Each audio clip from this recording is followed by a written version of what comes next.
Let's take a closer look at how the decoder trains on a given caption. The decoder will be made of LSTM cells, which are good at remembering lengthy sequence of words.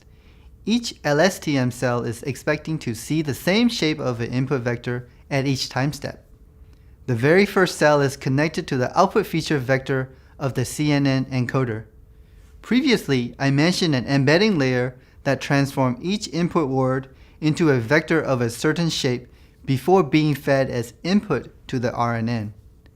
We need to apply the same transformation to the output feature vector of the CNN.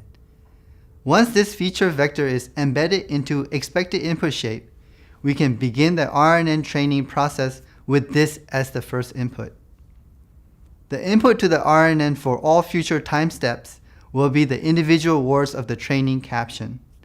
So at the start of training, we have some input from our CNN and LSTM cell with the initial state.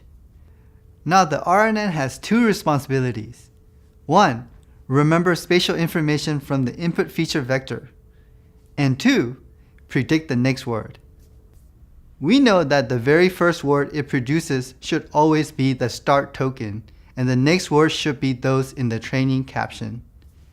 For our caption, a man holding a slice of pizza, we know that after the start token comes a, and after a comes men, and so on. At every time step, we look at the current caption word as input and combine it with the hidden state of the LSTM cell to produce an output. This output is then passed through a fully connected layer that produces a distribution that represents the most likely next word. This is like how we've seen softmax apply to classification tasks, but in this case, it produces a list of next word scores instead of a list of class scores. We feed the next word in the caption to the network and so on until we reach the end token. The hidden state of an LSTM is a function of the input token to that LSTM and the previous state. I'll refer to this function as the recurrence function. The recurrence function is defined by weights, and during the training process, this model uses backpropagation to update these weights until the LSTM cells learn to produce the correct next word in the caption given the current input word. As with most models, you can also take advantage of batching the training data.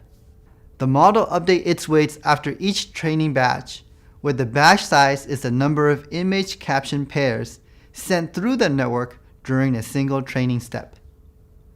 Once the model is trained, it will have learned from many image caption pairs and should be able to generate captions for new image data.